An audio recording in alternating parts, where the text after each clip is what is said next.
Start करते हैं ecology series के पार्ट 26 से, जिसमें हम लोग पढ़ेंगे कि कितनी स्पीसीज़ अर्थ पे हैं और इंडिया में कितनी हैं। Now, since there are published record of all the species discovered and named, we know how many species in all have been recorded so far, but it is not easy to answer the question of how many species there are on earth. यानी कि हमें पता है कि species जो record हुई हुई हैं कितनी डिस्कवर करी हैं, ठीक है, कि जो रिकॉर्ड हो गई हैं उसकी तो हमें इन्फॉर्मेशन है, बट इस बात का आंसर करना इजी नहीं है कि कितनी स्पीसीज़ एक्चुअली अर्थ पर हैं। According to the International Union for Conservation of Nature and Natural Resources, the total number of plant and animal species described so far is slightly more than 1.5 millions, but we have no clear idea of how many species are yet to be discovered and described. यानी कि अगर हम देखें तो जो International Union of Conservation of Nature and Natural Resources है IUCN, उसके according जो टोटल नंबर ऑफ प्लांट्स और एनिमल स्पीसीज़ जो आज तक डिस्क्राइब हुई हैं, ढूंढी गई हैं, that are around 1.5 million, but हमें अभी भी आइडिया नहीं है कि कितनी स्पीसीज़ को अभी हमें डिस्कवर करना है या ढूंढना है। Estimates vary widely and many of them are only educated guesses, मतलब कई सारे तो इसमें से सिर्फ गेस हैं कि इतनी हो सकती हैं, इतनी और मिलनी बाकी है। For many taxonomic groups, species inventories are more complete in temperate than in tropical countries. यानी कि कई टेक्सोनॉमिक ग्रुप के लिए ऐसा माना जाता है कि जो स्पीसीज़ का काउंट वगैरह है वो टेम्परेट में तो ज़्यादा अच्छे से कंप्लीट हो रखा है as compare to tropical countries, क्योंकि ट्रॉपिकल में there are still chances of finding many new species. Considering that an overwhelming large proportion of the species waiting to be discovered are in the tropics, biologists make a statistical comparison of the temperate tropical species richness of an exhaustively studied group of insects and extrapolate this ratio to other group of animal and plants to come up with a gross estimate of the total number of species on earth. अब देखो, क्योंकि पता है कि बहुत सारी ऐसी species हैं जिनको डिस्कवर करना अभी बाकी है, उसके बेसिस पे बायोलॉजिस्ट क्या करते हैं, टेम्परेट ट्रॉपिकल स्पीसीज़ रिचनेस, यानी कि जो टेम्परेट में स्पीसीज़ रिचनेस है, जो ट्रॉपिकल में स्पीसीज़ रिचनेस है, उसको स्टडी करते हैं इंसेक्ट्स को लेके कि हाँ इंसेक्ट्स इतने हैं, और उसको फिर वो एनिमल और प्लांट के उसमें कि अगर इंसेक्ट्स इतने हैं तो एनिमल्स इतने हो सकते हैं। इस तरह से एक एजम्पशन चल रहा है, एक गेस करने वाला काम चल रहा है, जिससे वो क्या करते हैं, टोटल नंबर ऑफ स्पीसीज़ का आइडिया लगा लेते हैं। कुछ एक्सट्रीम एस्टिमेट्स ये तक कहते हैं कि 20 to 50 मिलियन स्पीसीज़ हैं, but a more conservative and scientifically sound estimate made by Robert may places the global species diversity at about 7 millions. Like जो भी अभी तक चला कि चलो इतनी हो सकती हैं, अगर इंसेक्ट्स इतने हैं तो प्लांट एनिमल इतने हैं, ट्रॉपिकल में ऐसे, उस सब के बेसिस पे जो एक गेस करा गया टोटल अभी तक का, वो ये बोला जा रहा है कि 7 मिलियन स्पीसीज़ हैं जो रॉबर्ट मे ने बोली, लेकिन उसके अलावा कुछ लोगों ने 20 से 50 मिलियन स्पीसीज़ का भी गेस किया है। Now let us look at some interesting aspects about earth biodiversity based on the currently available species inventories. अभी तक हमें जो पता है स्पीसीज़ के बारे में, उसके बेसिस पे कुछ चीज़ें हम देख लेते हैं। 70% से ज़्यादा ऑल द स्पीसीज़ जो भी रिकॉर्ड करे हैं वो एनिमल्स हैं, जबकि प्लांट्स उसके अंदर सारी चीज़ें आ गई, algae, fungi, bryophytes, gymnosperm and angiosperm. Fungi वैसे पार्ट नहीं होता प्लांट का और एनिमल का, दोनों का, बट स्टिल अभी उसको इसमें रख दिया। उसमें क्या है, वो टोटल मिला के 20% से ज़्यादा नहीं है, इट्स अराउंड 22%। एनिमल्स में इंसेक्ट्स वो स्पीसीज़ हैं जो सबसे ज़्यादा हैं, सबसे ज़्यादा यानी कौन सा टेक्सोनॉमिक ग्रुप है, इंसेक्ट्स का। 70% अगर हम एनिमल को लेके चल रहे हैं कि 100% एनिमल बेसिस 70% कुछ सिर्फ इंसेक्ट हैं। दैट मीन्स हर 10 एनिमल्स में से 7 क्या हैं, इंसेक्ट हैं। तो ये गेस करा गया है। Again, how do we explain this enormous diversification of insects?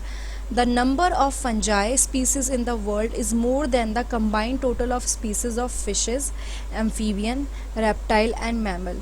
यानी जो फंजाई है, जो नंबर फंजाई का है वो इससे ज़्यादा है अगर आप सबको मिला दो। अगर आप फिश, एम्फीबियन, रेप्टाइल, मैमल सबको मिला दो तो उससे ज़्यादा तो फंजाई का नंबर है, मतलब वो ज़्यादा है।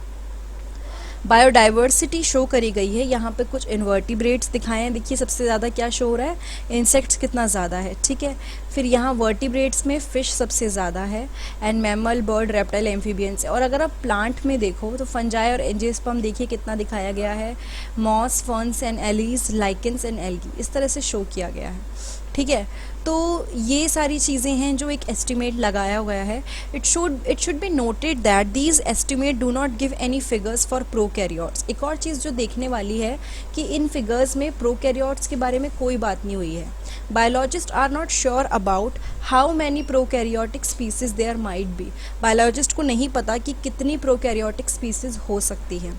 जो प्रॉब्लम है वो ये है कि conventional taxonomic methods are not suitable for identifying microbial species and many species are simply not culturable under laboratory condition। Problem ये है कि जो अभी तक कन्वेंशनल टेक्सोनॉमिक मेथड यूज़ हो रहे थे वो माइक्रोबियल स्पीसीज़ को आइडेंटिफाई करने के लिए सूटेबल नहीं है, ठीक है। वो मतलब अभी सूटेबल नहीं है कि आप माइक्रोबियल स्पीसीज़ को समझ पाओ या देख पाओ कि किस तरह से हमें उनको आइडेंटिफाई करना है। सबसे बड़ी बात, कुछ स्पीसीज़ तो कल्चरेबल ही नहीं है, आप उनको लेबोरेटरी कंडीशन में नहीं ग्रो कर सकते। इफ़ वी एक्सेप्ट बायोकेमिकल और molecule criteria for delineating species for this group then their diversity alone might run into billions.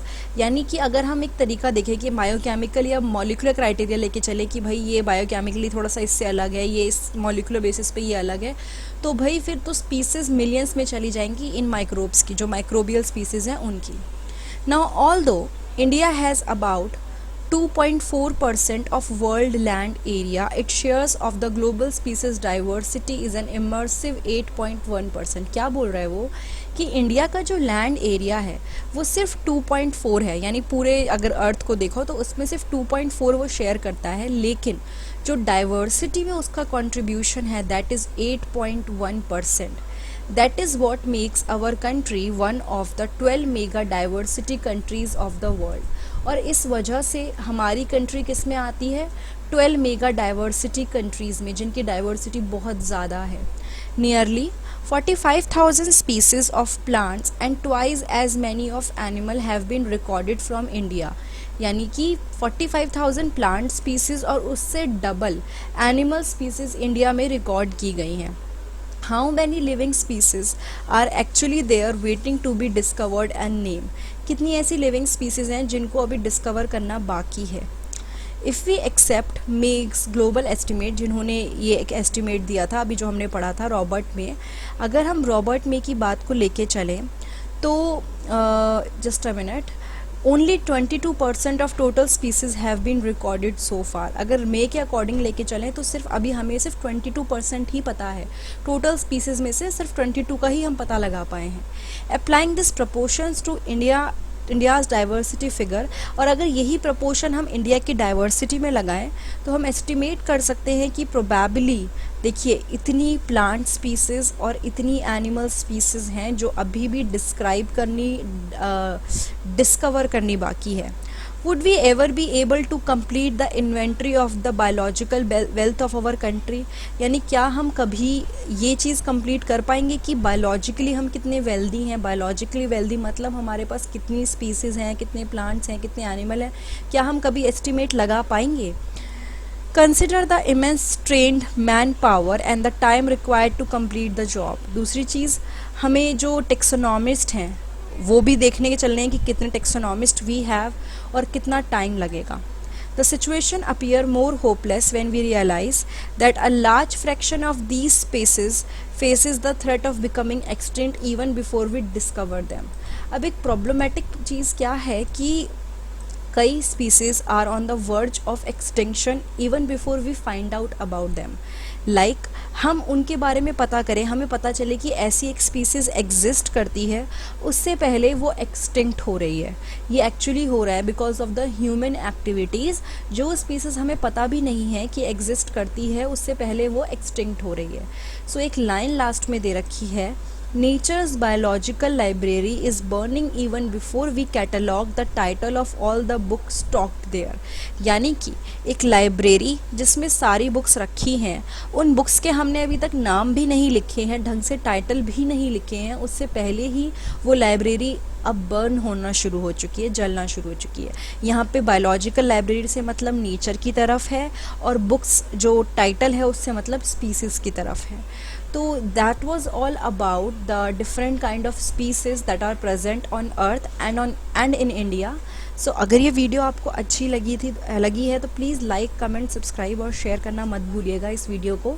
उसके अलावा अगर आपको इकोलॉजी सीरीज़ के और पार्ट देखने हैं तो आप नीचे डिस्क्रिप्शन बॉक्स में देख सकते हैं। इसके पहले के 25 पार्ट्स आपको वहाँ मिल जाएंगे, और इसके बाद के पार्ट्स भी। उसके अलावा अगर आप चाहते हैं कि अगर आपको नहीं मिल रहा है, या आप इकोलॉजी से रिलेटेड या 11th-12th की बायोलॉजी से रिलेटेड वीडियोस देखना चाहते हैं, तो मेरे चैनल पे प्लेलिस्ट पे जाइए या फिर होम पेज पे जाइए, वहाँ पे आपको बायोलॉजी सेक्शन के अंडर ये सारी चीज़ें मिल जाएंगी। Thank you so much.